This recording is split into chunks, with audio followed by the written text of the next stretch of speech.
The peninsula has gone dark, and the people running it are running away. Russian-installed authorities declared a state of emergency in Crimea not because of a distant battlefield threat, but because Ukraine had quietly strangled the place into collapse. The question isn't whether Putin can hold his most prized possession anymore. The question is whether anything remains worth holding once the retreat becomes a rout. Crimea had long been seen as Vladimir Putin's greatest victory, but Ukraine's drone blockade is now turning the Russian-occupied peninsula into a crisis that poses a direct threat to the carefully crafted Kremlin mythology portraying Putin as the great restorer of Russian power. Ukraine's strategic bombing campaign in and around Crimea has been unfolding since early 2026 and relies heavily on a new generation of strike drones capable of operating deep behind enemy lines. These drones have made it possible to target access routes in and out of the peninsula, along with high-value targets in Crimea itself. Since April 2026, Ukraine's mid-range drones have been systematically targeting Russian traffic transiting along the R-280, the so-called Novorossiya highway, as Ukraine's logistics lockdown swung into action. What the Kremlin once called its southern lifeline turned into a kill zone. Starting in May, the vaunted land bridge by which Russia supplied occupied Crimea turned into a death trap for trucks due to unrelenting Ukrainian drone attacks. Since then, other strikes have targeted bridges and taken out ferry operations. Ukraine has also methodically targeted munitions depots, airfields, and the Kerch Bridge, the only link between annexed Crimea and Russia. Each hit didn't just destroy infrastructure, it peeled away another layer of Moscow's ability to sustain the occupation. In addition to the fuel and oil attacks, Ukraine conducted coordinated strikes against the Osa air defense system, 5 coastal radar stations in Crimea, Russian command locations, drone facilities, weapons shelters, and logistics vehicles across the peninsula. This wasn't a bombardment, it was a systematic dismantling. Ukrainian drones struck the Simferopol power station and Sevastopol's main electric substation on June 24th, leaving the regional capital and large parts of the peninsula without power. Blackouts plagued Sevastopol, the largest city in Russian-controlled Crimea, for days. The Kremlin-installed governor of the city, Mikhail Razvozhayev, said restrictions to electricity supply would continue because repair work to the power grid had been suspended following air raid alerts prompted by Ukrainian drone activity. On Wednesday and Thursday of that same week, Ukrainian drones struck 12 power substations, 10 of them in Crimea, and 1 gas distribution station in Russian-occupied areas. The lights weren't flickering, they were going out, 1 substation at a time. Here's what that looks like on the ground, and it's where the story gets worse for Moscow. Crimea has been forced to suspend fuel sales to the public as Ukraine's army targets Russian logistics to the region and has hit a series of oil refineries and depots across southern Russia that provide supplies. Sergei Aksyonov, the Kremlin-installed governor of Crimea, announced a complete halt to gas sales to individual car owners. Fuel is now reserved for public transit and official vehicles. Ordinary residents can't fill a tank. They can't leave easily, and they can't stay comfortably. The Crimean occupation authorities have been forced to impose restrictions on public transport, street lighting, and electricity supplies. With gasoline largely unavailable and power cuts now a daily fact of life, reservations in Crimean tourist resorts reportedly plummeted by 79% in June. The Russian-installed head of Crimea also announced that all children's camps would be suspended until September 1st. The summer season that Crimea's entire economy depends on didn't just stall, it ceased to exist. Now here's the part Moscow cannot spin its way out of. Monitoring channels reported that long lines of approximately 2,450 vehicles leaving occupied Crimea had formed on the Kerch side of the Crimean Bridge. At the same time, there were no lines at the entrance to Crimea from the Taman side of the bridge. One direction, one way out. Ukrainian strikes on Crimea are causing fuel shortages, water supply problems, and mass evacuations from the occupied peninsula. This is reported by analysts at the Institute for the Study of War.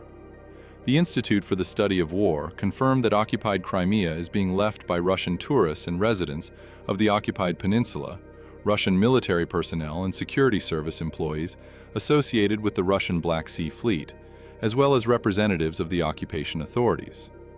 This is the part that changes everything. It's not just civilians fleeing the blackouts. The people who ran the occupation are leaving too. Pro-Ukrainian underground resistance movement, Atesh, claims that Russian occupation administrations in the cities of Kerch and Feodosia in occupied Crimea have been ordered to urgently evacuate official documents and equipment. Against the backdrop of this order, some officials who had access to official fuel began to hastily leave Crimea. Atesh reported that some officials who had access to official gasoline suddenly fell ill, took sick leave, and hastily left for the Krasnodar territory. Euronews reported that as Ukraine increasingly targets fuel and logistics links with drones and precision strikes, Kyiv's forces have triggered the worst fuel crisis on the Black Sea Peninsula since it was illegally annexed by Russia in 2014. In a rare public acknowledgement, the Kremlin has recognized the scope of the problem. That acknowledgement is itself a seismic shift. Moscow spent 12 years insisting Crimea was stable, prosperous, and permanent. Now its own installed governors are rationing food, reserving gasoline for the military, and watching their administrators invent sick days to escape.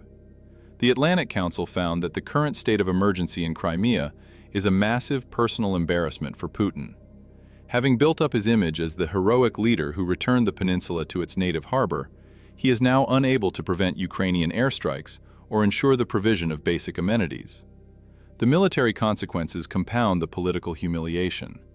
The blockade of Crimea has serious military implications for Russia. Since 2022, the peninsula has served as a key staging post and supply route for the hundreds of thousands of Russian troops based in southern Ukraine.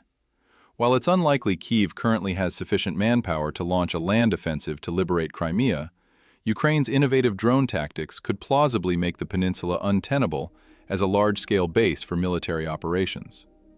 By funneling manpower, equipment, and supplies through Crimea, Russia has largely supported its operations in southern and eastern Ukraine. Cutting it off puts increasing pressure on Russia's already stretched logistical chain and lengthens the supply routes to its troops. The Russian attack may now be collapsing due to Crimea's increasing logistical isolation from Russia. What once appeared to be Russia's most secure piece of war booty is becoming the Kremlin's greatest liability, as the Russian army is unable to secure the peninsula's supply routes via land, air, and sea. If conditions continue to deteriorate and the current trickle of evacuations becomes a full-blown exodus, the crisis will take on far greater proportions and could destabilize the situation inside Russia itself. That instability is already visible in the numbers. Ukraine's intensified strike campaign against Russian oil infrastructure and logistics since March 2026 has affected Russia's oil and gas revenues and led to increased fuel shortages across the temporarily occupied territories and in many Russian regions. The Institute for the Study of War predicts that these strikes will likely continue to exacerbate Russian supply shortages amid growing demand that the Russian government will not be able to ignore. The Kyiv Independent reported that Ukraine's counter-bridge drones cost less than $50,000 each, and several are needed to take out a bridge. But these are well below the $2 million price tag of a Storm Shadow cruise missile. Crucially, they are also manufactured in Ukraine, ensuring a consistent supply, and carry no political strings attached. Ukraine can sustain this campaign indefinitely. Russia cannot absorb it indefinitely. One scenario now openly discussed is that if supply lines are fully cut off, the Russian military contingent on the peninsula may be forced to evacuate, opening the way to an unresisted Ukrainian capture that would, in effect, be a reversal of Russia's bloodless seizure of Crimea in 2014. The crown jewel is sealed off, its lights out, its fuel gone, and its administrators already gone. Russia's retreat from Crimea didn't announce itself with a declaration. It announced itself with traffic jams pointing only in one direction. Can Russia rebuild its supply routes fast enough to halt the collapse before the peninsula becomes indefensible? And if the occupation's administrators are already fleeing, how long before Moscow faces the choice of a costly military evacuation or an even costlier final stand? Tell me what you think in the comments.